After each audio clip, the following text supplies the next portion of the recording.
जो कभी उलमाए किराम तलबाए इज़्ज़ाम বয়স্ক বরিষ্ঠ ভাই বাবাজিরা পদনশীল মা ও বোনেরা সকলকে জানাই আন্তরিক শুভেচ্ছা অভিনন্দন সালাম আসসালামু আলাইকুম ওয়া রাহমাতুল্লাহি তাআলা ওয়া বারাকাতুহু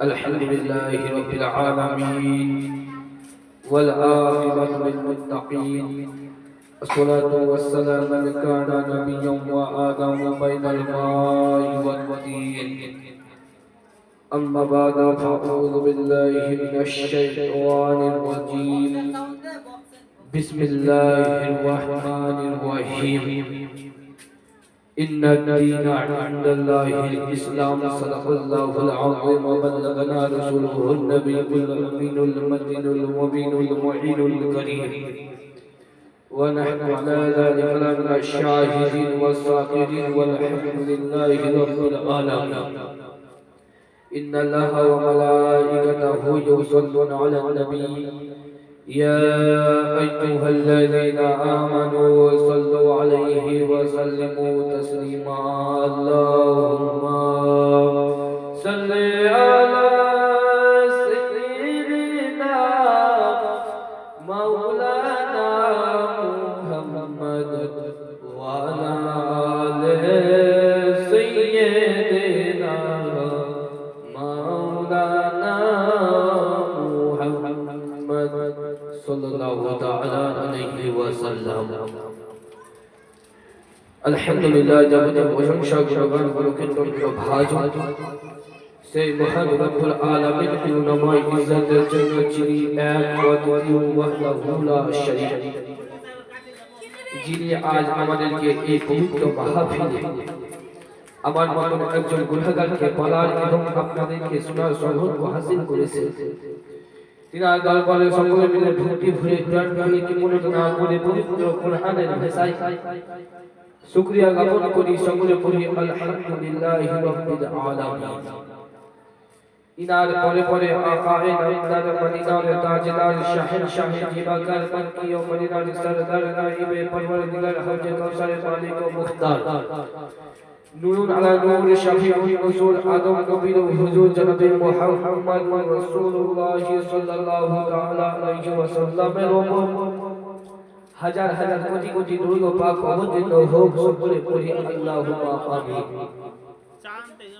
পবিত্র কালামুল্লাহ শরীফ হইতে একটি মাশহুর ও মারুফ আয়াতে কারিমা তেলাওয়াত করেছি আমার আল্লাহ বললেন ইন্না দীনা ইনদাল্লাহিল ইসলাম মুসলমান দেখেন বাবা আমার আল্লাহ রাব্বুল আলামিন বলতে আছেন ইন্না দীনা ইনদাল্লাহিল ইসলাম এর সিধা সাদা তরজমা হলো এটাই আমার আল্লাহ রাব্বুল আলামিন বললেন আমার প্রিয় ধর্মের নাম হলো ইসলাম বলুন সুবহানাল্লাহ আমরা হলাম সেই ইসলাম ধর্মের মানুষ আমার আল্লাহ বললেন না আমার প্রিয় ধর্ম হলো হিন্দু আমার আল্লাহ বললেন না আমার প্রিয় ধর্ম খ্রিস্টান আমার আল্লাহ বললেন না আমার প্রিয় ধর্ম শিখ ঈসাই আদিবাসী আমার আল্লাহ বললেন আমার প্রিয় ধর্মের নাম হলো ইসলাম আমরা হলাম সেই ইসলাম ধর্মের মানুষ আচ্ছা বলুন তো বাবারা আমরা ইসলাম ধর্মের মানুষ হতে পেরে খুশি নাকি বেজার অবশ্যই আমরা খুশি মুসলমান আমাদের ভাগ্য দেখুন বাবা আমরা হলাম ইসলাম ধর্মের মানুষ আল্লাহ বলেন আমার প্রিয় ধর্মের নাম হলো ইসলাম আমরা হলাম ইসলাম ধর্মের মানুষ শুধু তাই নয় আমরা ইসলাম ধর্মের মানুষ আল্লাহর বান্দা মুসলিম জাতি এই মুসলমান দেখে যে শুধু তাই নয় আমার আপনার ভাগ্যটা দেখেন কতটা ভালো যে নবীর উম্মত হওয়ার জন্য আদম সফিউল্লাহ কাঁদলো যে নবীর উম্মত হওয়ার জন্য মুসা কালিমুল্লাহ কাঁদলো যে নবীর উম্মত হওয়ার জন্য ঈসা রুহুল্লাহ কাঁদলো যে নবীর উম্মত হওয়ার জন্য ইয়াকুব নবী কাঁদলেন যে নবীর উম্মত হওয়ার জন্য ইউসুফ পয়গম্বর কাঁদলেন যে নবীর উম্মত হওয়ার জন্য দাউদ আলাইহিস সালাম কাঁদলেন যে নবীর উম্মত হওয়ার জন্য আদম সাবিউল্লাহ থেকে নিয়ে ঈসা রুহুল্লাহ পর্যন্ত 1,24,000 মতান্তরে 2,24,000 পয়গম্বর থাকলেন। আমার আল্লাহ ওই তারাকে আখিরি নবীর উম্মত বানালেন না।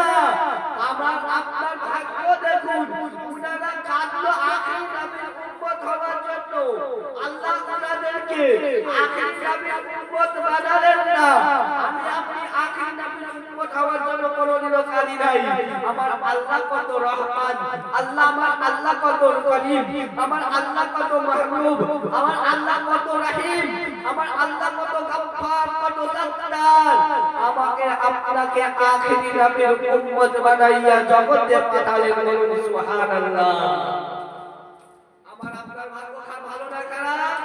শুধু এখানে শেষ নয়, আমাকে আপনাকে আখিরি নবীর উম্মত বানালেন ঠিক আছে, কিন্তু আমার আল্লাহ আমাকে আপনাকে হিন্দু বানালেন না, বৌদ্ধ বানালেন না, খ্রিস্টান বানালেন না, অন্য অন্য ধর্মের মানুষ বানালেন না, অন্য অন্য জাতির মানুষ বানালেন না, বানালেন মুসলিম করে বানালেন, মুসলমান করে পাঠালেন। শুধু তাই নাই, মুসলমান আমার আপনার ভাগ্য দেখেন বাবা, আমরা তো মুসলমান হতে পেরে ভাগ্য হলাম। এবার দেখেন বাবা, আমাকে আল্লাহ ওয়াহাবি বানালো না, আমাকে আল্লাহ দেওবন্দি বানালো না, আমাকে আল্লাহ খারেজি বানালো না, আমাকে আল্লাহ আপনাকে আমার আল্লাহ পাক অন্য অন্য বাতিল ফিরকার লোক বানালেন না। বানালেন আমাকে আপনাকে সুন্নি মুসলমান করে পাঠালেন। এ মুসলমান দেখেন আমার আপনার ভাগ্য কতটা ভালো। যে দলটি জান্নাতে যাবে সেই দল সেই আকীদার মানুষ বানাইয়া আমাকে আপনাকে জগতে পাঠালেন।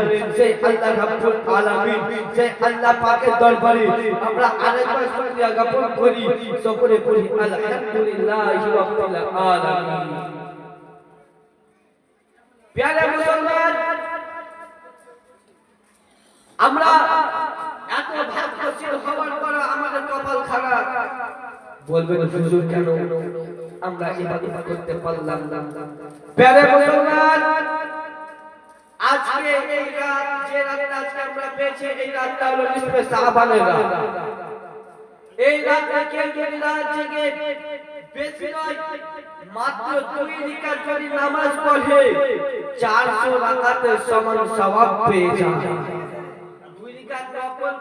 যদি 400 রাকাতের সওয়াব পাই, তাহলে ফরজ আদা করলে কতটা নেকি হবে? মুসলমান, এই যে এই রাত খুব গুরুত্বপূর্ণ রাত, আমি আপনি পেয়ে গেছি, আল্লাহ শুকরিয়া আদায় করুন।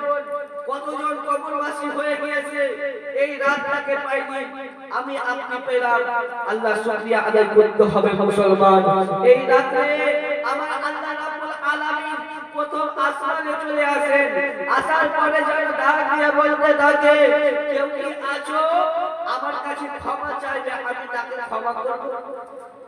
কেউ কি আছো, কেউ আমার কাছে শেফা চাইবে, আমি তাকে শেফা দান করব। আমার আল্লাহ প্রথম আসমানে আসার পরে বলতে থাকে, কেউ কি আছো, কেউ আমার কাছে রুজি দান করবে, আমি তাকে রুজি দিব।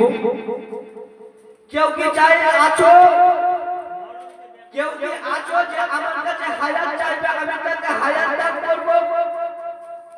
কেউ কি আছো যে আমার কাছে কোনো কিছু চাওয়ার আছে, আমার কাছে চাও, আমি তোমাকে দিব। আজকে রাতটা গুরুত্বপূর্ণ রাত। মুসলমান, হযরত ঈসা রাদিয়াল্লাহু আলাইহিস সালাম একদিন যেন রাস্তা দিয়ে চলে যাচ্ছেন বাবা, পাহাড়ের রাস্তা। হযরত ঈসা আলাইহিস সালাম তিনি যেন রাস্তা দিয়ে চলে যাচ্ছেন, হঠাৎ করে তিনার নজর একটা পাথরের উপরে গিয়ে পড়ল। ওই পাথরটা যেন আশ্চর্যজনক পাথর ছিল। কেমন পাথর ছিল? ওই পাথরটা কিতাবের মধ্যে লিখতে আছে, দুধের চাইতে সাদা এবং ডিমের মতো গোল পাথর। দুধের মতো সাদা আর ডিমের মতো গোল। হযরত ঈসা আলাইহিস সালাম, হযরত ঈসা আলা নবিয়ানা আলাইহিস সালাম ওই পাথরটা দেখার পরে যেন অবাক হয়ে গেলেন। অবাক হযরত ঈসা আল্লাহ কালিমাতুল্লাহ জানো আমার আল্লাহ রাব্বুল আলামিন কে বলতেছেন ইয়া রাব্বে কায়নাত এই পাথরটা তো আশ্চর্যজনক পাথর এই পাথর তো আমি আগে জীবনেও দেখি নাই আমার আল্লাহ রাব্বুল আলামিন ডাকলে বলতেছেন ও ঈসা ও পয়গম্বর ঈসা তুমি এই পাথরটা দেখার পরে তুমি আশ্চর্য হইতে আসো ঘটনা এই পাথরের মধ্যে আছে এর চাইতে আশ্চর্যজনক ঘটনা পাথরের মধ্যে আছে হযরত ঈসা আলাইহিস সালাম তিনি যেন বলতে আছেন ইয়া রাব্বে কায়নাত কি আশ্চর্য ঘটনা হয়েছে আমি সেই ঘটনাটা দেখতে চাই ও গো আল্লাহ আমি এই ঘটনাকে দেখতে চাই আমাকে দেখার সুযোগ আপনি করে দিন আমার আল্লাহ রাব্বুল আলামিন বলতেছেন ও পয়গম্বর ঈসা তুমি ওই পাথরটাকে আঘাত করো আঘাত ওই পাথরটাকে আঘাত করলে সেই আশ্চর্য ঘটনাখানা দেখতে পাবে হযরত ঈসা আলাইহিস সালাম ওই পাথরটাই যেন আঘাত করলেন যেমনি আঘাত করতে দেরি রে বাবা ওই পাথরটা যেন দুই টুকরা হয়ে গেল ভেঙে গেল দুই টুকরা হয়ে গেল হযরত ঈসা আলাইহিস সালাম তিনি যেন দেখতে পাই ওই পাথরের মধ্যে একজন বুজুর্গ যেন ইবাদত করতে আছে ওই বুজুর্গের এক সাইডে ওই বুজুর্গের এক পাশে যেন কি বলে আঙ্গুর গাছ রয়েছে ডান দিকে আঙ্গুর গাছ আর বাম দিকে যেন নদী হযরত ঈসা আলাইহিস সালামের ঘটনাটা দেখার পরে আরো অবাক হয়ে গেলেন যেমনি অবাক হতে দেরি রে বাবা হযরত ঈসা আলাইহিস সালাম তিনি যেন সেই বুজুর্গ ব্যক্তিকে বলতে আছে ও গো আল্লাহর আবিদ বান্দা বলো বলো তুমি কে এবং এই পাথরের মধ্যে কত বছর থেকে ইবাদত করতে আসো কতদিন থেকে ইবাদত করতে আসো ওই যেন আল্লাহর আবিদ বান্দা ওই পাথরের মধ্যে যে ব্যক্তি ইবাদত করতেছিলেন ওই ব্যক্তি যেন বলতে আছে ও পয়গম্বর ঈসা আমি হলাম মুসা নবীর উম্মত পয়গম্বর ঈসা আমি হলাম মুসা নবীর উম্মত তুমি এই পাথরের মধ্যে থেকে আছো এবার মধ্যে থেকে করছো বলতে যাও ও ঈসা নবী আমি এই পাথরের মধ্যে 400 বছর ধরে ইবাদত করছি 400 বছর ধরে বলে হ্যাঁ বল তোমাকে যখন খিদা লাগে কি খাও পানি পান করার পরে বলে কি পান করো বলতে আছে ও ঈসা নবী আলাইহিস সালাম দেখেন আমার দাদাকে যে আঙুর গাছ দেখতে পান আমাকে যখন খিদা লাগে ওই গাছ থেকে আঙুর পেড়ে আমি ক্ষুধা নিবারণ করে নিয়ে আর আমাকে যখন পিপাসা লাগে বা পানি পান করার প্রয়োজন পড়ে আমার এই বাম পাশে যে নদীখানা দেখতে পান এই নদী থেকে আমি পানি পান করে নিই হযরত ঈসা আলাইহিস সালাম তিনি আরো অবাক হয়ে গেলেন আল্লাহ এত বড় নেককার বান্দা আমার আল্লাহ বলতে আছে ও ঈসা আলাইহিস সালাম তুমি এই বান্দাকে দেখার পরে তুমি অবাক হচ্ছো মাত্র 400 বছর ধরে ইবাদত করতে আসে তবে ওই ঈসা নবী শুনে না তোমার পরে পরে এমন একজন পয়গম্বরকে আমি জগতে পাঠাবো যে পয়গম্বরের ওসিলায় ও ঈসা তুমি সৃষ্টি যে পয়গম্বরের ওসিলায় মুসা নবীকে আমি সৃষ্টি করলাম তার ওসিলায় আদম নবীকে সৃষ্টি করলাম যার ওসিলায় নূহ নবীকে সৃষ্টি করলাম এক কথাতে সারা কায়নাত যে নবীর ওসিলায় সৃষ্টি করলাম সেই নবী মুহাম্মদুর রাসূলুল্লাহ সাল্লাল্লাহু তাআলা আলাইহি ওয়াসাল্লামকে তোমার পরে পরে পাঠাবো আর সেই নবীর উম্মতদেরকে এমন একটা রাত দিয়ে দেব যে রাতে থেকে বেশি নয় মাত্র যদি 2 রাকাত নামাজ পড়ে নেয় আমি তাকে 400 বছরের সওয়াব দান করব ঈসা নবী বলতে আছে আল্লাহ করে না 2 রাকাত নামাজ পড়লে 400 বছরের সওয়াব বলতে আছে হ্যাঁ ওই রাত বলতে আছে নিসফে শাবানের রাত যে রাতটা এখন আমরা আজকে পেয়েছি এই রাতের কথা আমার আল্লাহ পাক হযরত ঈসা নবীনা আলাইহিস সালামকে জানো বশর করে মুসলমান খবর দিলে প্যারে মুসলমান তাদের বুঝতে পারা গেল জানতে পারা গেল এই রাজ্যকে ইবাদত করা কোনো গুনাহের কাজ নয় বড় নেকির কাজ রয়েছে বিরাদানে মিল্লাত ইসলামিয়া আমার মা ফাতেমার একটা ঘটনা বলবো আর হুজুর আস্তে আস্তে যতক্ষণ সময় পাই বাবা সব বলে যাও ইনশাআল্লাহুল আজিজ হযরত মা ফাতেমা জাহরা রাদিয়াল্লাহু তাআলা আনহা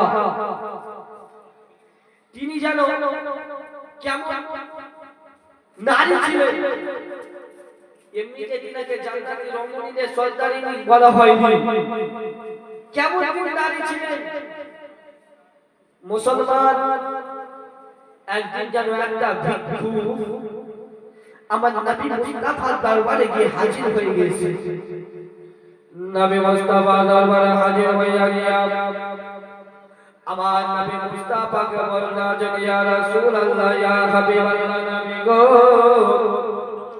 ওগো নবীজি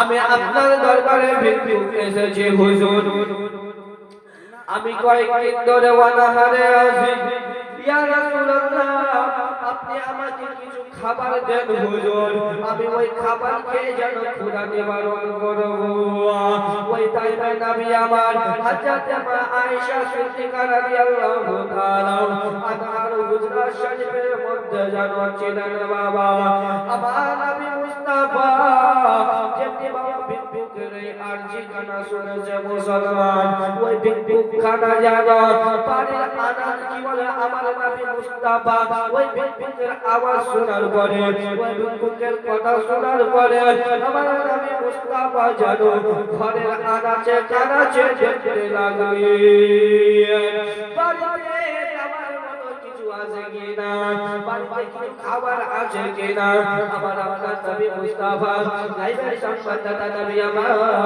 জানো ঘরের আনাচে কানাচে দেখলেন একটা রুটির টুকরা পর্যন্ত পাওয়া গেল না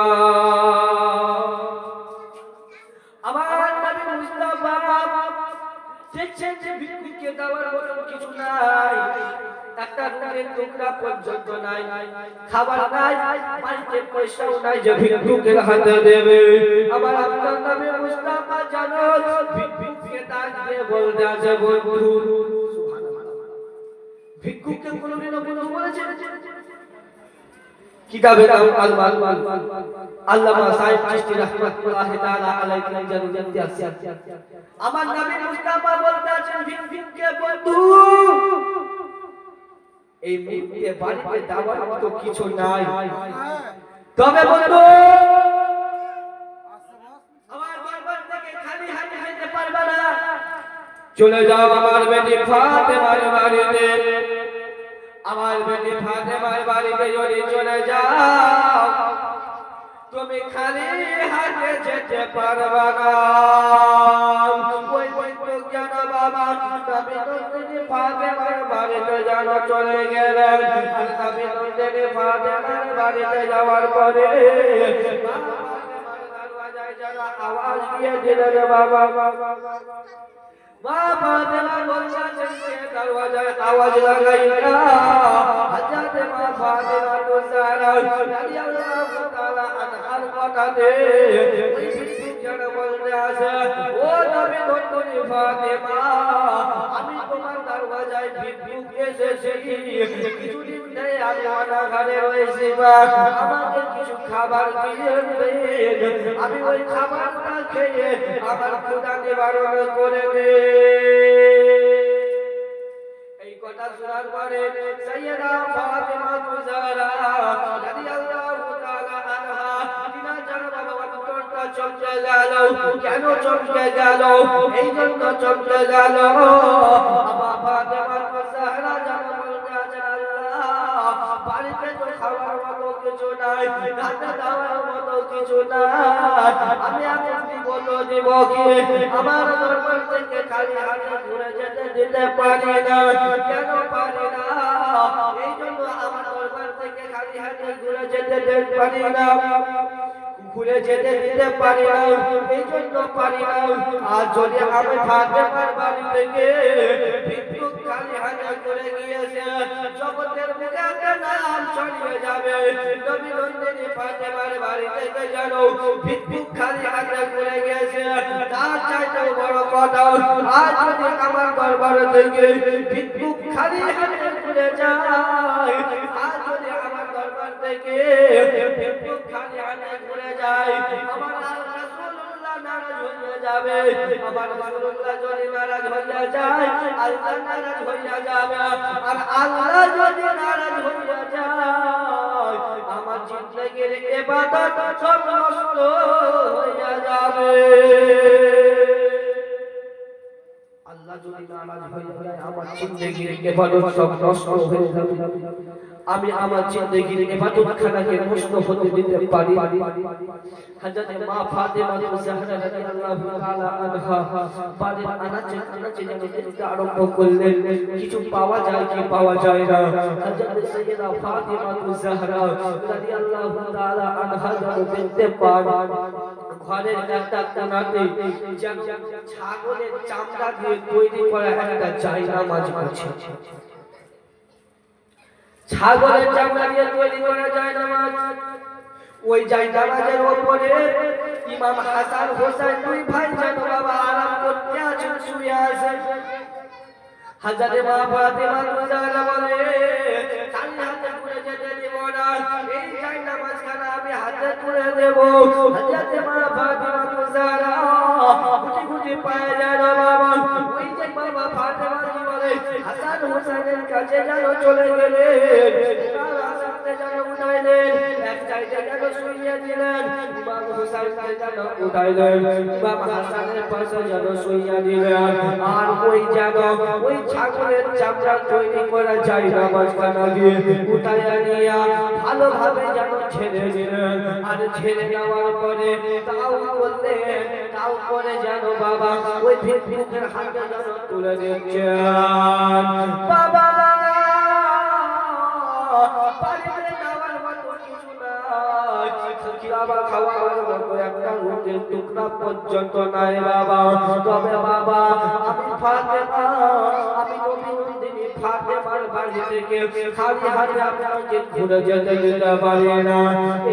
এই জায়নামাজখানা নিয়ে বাজারে চলে যান, আর বাজারে যাওয়ার পরে এই জায়নামাজখানাকে বিক্রি করে দিয়া, এই জায়নামাজখানাকে বিক্রি করে যা টাকা পাবে ওই টাকা দিয়ে আপনি খাবার করে করে খেয়ে নেবে।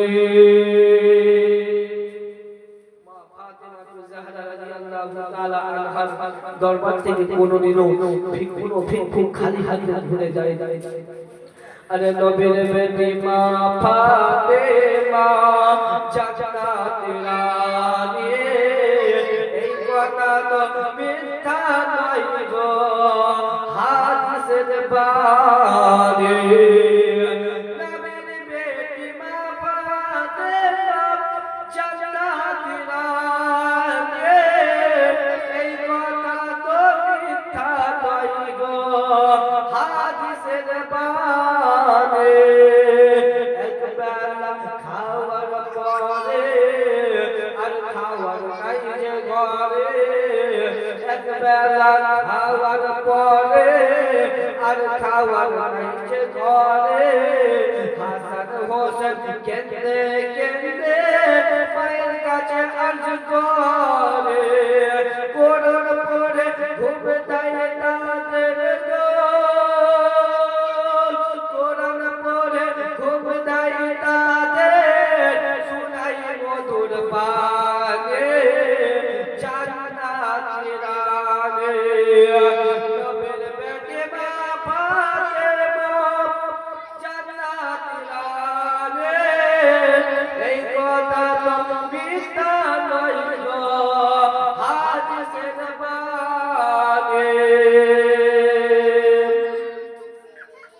জগতের জননী সেজে নারীদের শিক্ষা নিজে তাকে নোয়ানা হারে অপরকে দিতেন ভিক্ষা। সুবহানাল্লাহ। জগতের জননী সেজে নারীদের শিক্ষা নিজে তাকে নোয়ানা হারে অপরকে দিতেন ভিক্ষা। কেউ কোনদিন দরবার থেকে খালি ফিরে যায়নি জান্নাতের রানে। নবের বেটে মা ফাতেমা জান্নাতের রানে। এই কথা তো মিথ্যা নয় গো হাদিসের বাণী। আল্লাহুম্মা সাল্লি আলা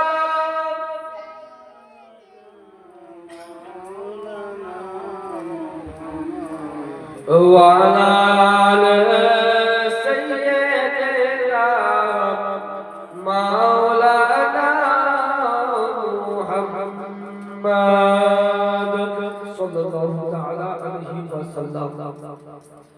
একদিনকার ঘটনা, আমার নবী মুস্তাফার সঙ্গে হযরত আলী শরীফ রাদিয়াল্লাহু তাআলা আনহু যুদ্ধের ময়দানে গিয়েছেন। অন্য সাহাবীরাও গিয়েছেন নবীর সঙ্গে। বাড়িতে ইমাম হাসান হুসাইনের বাল্যকাল। দুই ভাই যেখানে খেলাধুলা করে একসঙ্গে খেলাধুলা করে, বাড়িতে খেলাধুলা করে, দুই ভাই একসঙ্গে খেলাধুলা করে, মায়ের কাছে খেলাধুলা করে, দুই ভাই একসঙ্গে খেলাধুলা করে। কি বলে আলিনাই খেলা করে, দুই ভাই একসঙ্গে খেলা করে। নানা মুস্তাফার কাছে খেলা করে, দুই ভাই একসঙ্গে খেলা করে। আজকে নানা মুস্তাফা নাই, পিতা শেখরা আলী নাই, যুদ্ধের ময়দানে গিয়েছে। একদিন যেন হযরত ইমাম হুসাইন রাদিয়াল্লাহু তাআলা আনহু খেলতে খেলতে একাই যেন বাড়ি থেকে বেরিয়ে গেছে। যখন বেরিয়ে গেছে হযরত ইমাম হুসাইন রাদিয়াল্লাহু তাআলা আনহু খেলতে খেলতে যেন একটা খেজুরের বাগানের দিকে চলে গেলেন। আর খেজুরের বাগানগুলোকে গাছগুলোকে দেখে আর ইমাম হুসাইন যেন এক পা দুই পা করে চলে যায়। আর যখন চলে যায় বেশ কিছু দূর গিয়েছে, ইহুদি বাবা ইমাম হুসাইনকে যেন ধরে নিল। ইমাম হুসাইনকে ধরে নিয়া ওই ইহুদি যেন আমার ইমাম হুসাইন রাদিয়াল্লাহু তাআলা আনহুকে আপন বাড়ি যেন নিয়ে চলে গেল। আর যেন আপন বাড়ি যাওয়ার পরে ইমাম হুসাইনকে যেন বাবা লুকিয়ে দিল। এইদিকে যেন বাবা দিনের পর দিনের ঘন্টার পর ঘন্টা অতিবাহিত হয়ে যায়, ওই ইমাম হুসাইন বাড়ি ফিরে না। বাড়িতে আলী শরীফ নাই, নবী মুস্তাফা নাই, বাড়িতে ফাতেমা জাহরা রাদিয়াল্লাহু আনহা রয়েছে। যখন ইমাম হুসাইন আসে না, মায়ের চিন্তা তো হবে রে বাবা, মায়ের চিন্তা তো হবে। হযরত মা ফাতেমা জাহরা যেন চিন্তা করতে আছেন, আল্লাহ আমার ছেলে হুসাইন কোথায় চলে গেছে। আচ্ছা, মায়ের চিন্তা কি হবে না বাবা? মায়ের চিন্তা তো হবে। ছেলে চলে গেছে বাল্য বয়স। আপনার ছেলে যদি আপনাকে বলে না যায় কোথাও, সারা দিন যদি পার হয়ে যায়, ছেলে না আসে আপনি তো খুঁজবেন, অবশ্যই খুঁজবেন। আমার ইমাম হুসাইন রাদিয়াল্লাহু তাআলা আনহু নাই, বাড়িতে ইমাম হুসাইন নাই। মা ফাতেমা জাহরা রাদিয়াল্লাহু তাআলা আনহা টেনশন হচ্ছে, আল্লাহ ছেলে আমার কোথাও যায় না, আর কোথাও যদি যায় তো তাড়াতাড়ি বাড়ি চলে আসে। আজকে ছেলে কোথায় গেল? ছেলে আমার কোথায় গেল? আমার ছেলে আসে না কেন? মা ফাতেমা জাহরা যেন চিন্তা করতে আছে, আর যেন মনে মনে ভাবনা যে আল্লাহ আমি আমার ছেলেকে খুঁজতে নিজে যাব।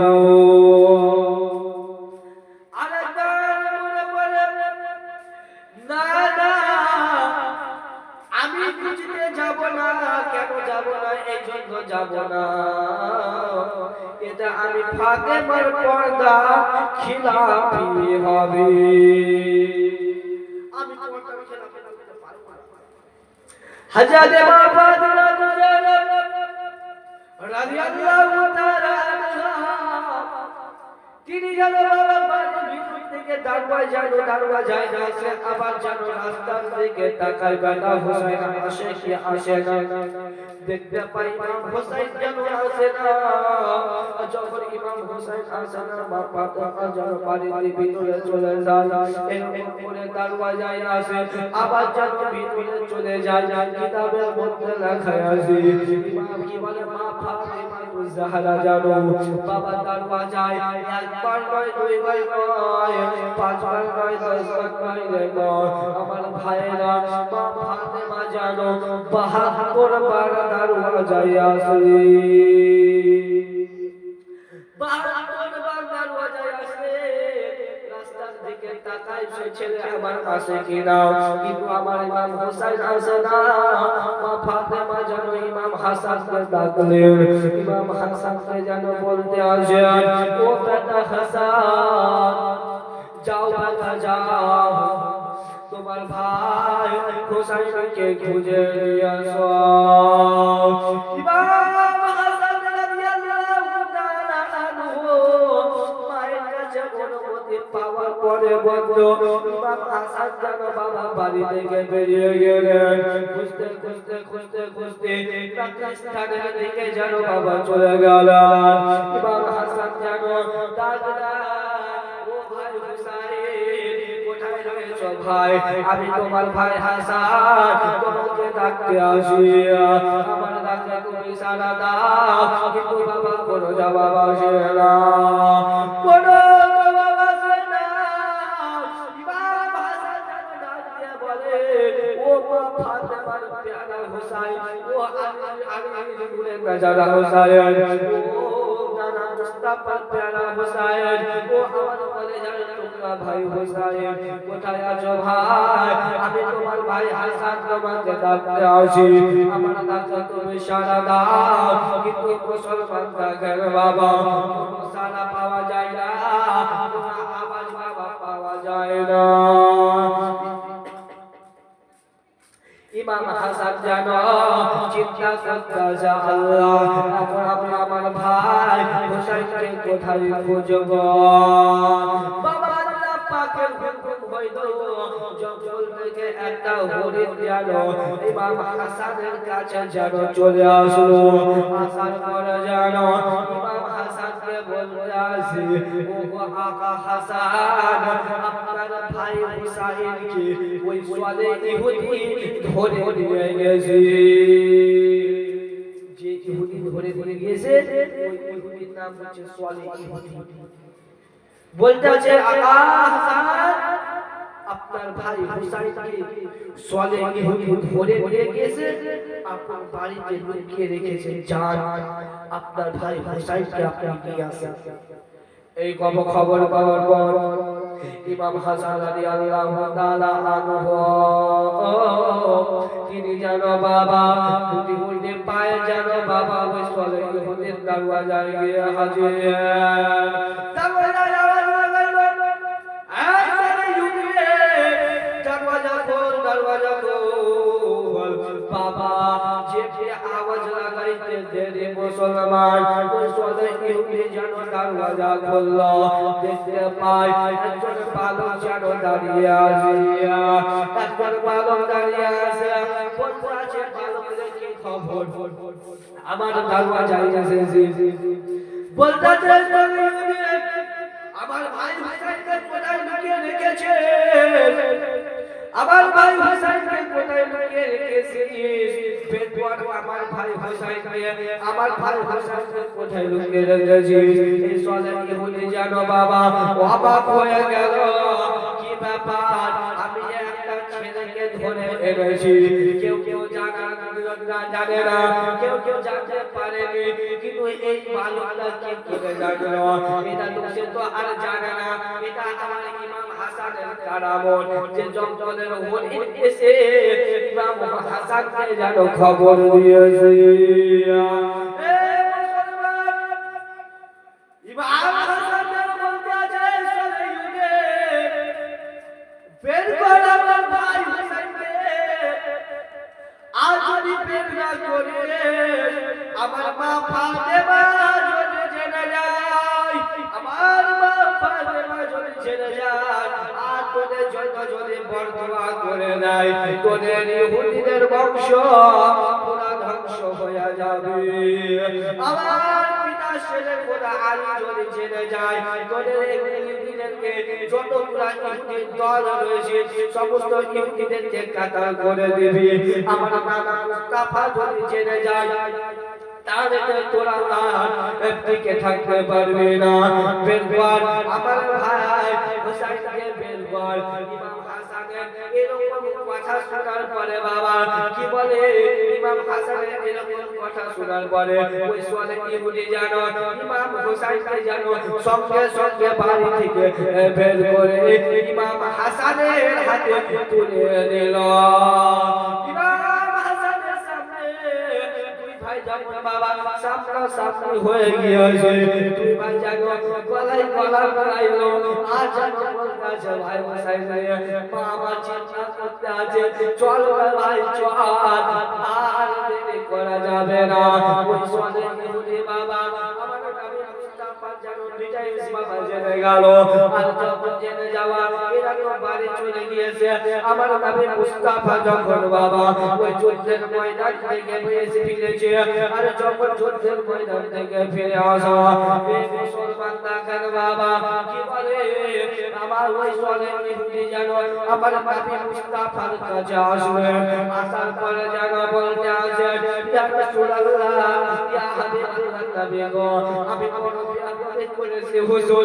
আমি বড় কষ্ট করেছি হুজুর আপনি আমাকে ক্ষমা করে দিন সমস্ত ঘটনা বলার পরে আমার ইমাম কি বলে আমার মুস্তাফাকে জানো বলতে আছে হুজুর আমি যদি চাচ্ছিলাম হুজুর আমি আপনার নামাজকে ধরে নিয়ে যেতাম না ও হুজুর আমার ভাই কি বলে আপনি আমাকে মাফ করে দিন আমার নবী মুস্তাফা তো মাফ করতে শিখিয়েছেন রে বন্ধু নবী আমার নিজে মাফ করেছেন মাফ করতে শিখিয়েছেন আমার নবী মুস্তাফা যেন মাফ করে দিলেন আর যে মাফ করে দেওয়া ওই যেন আমার নবী মুস্তাফার হাতে হাত দিয়া সঙ্গে কালেমা পড়ে মুসলমান হয়ে গেলেন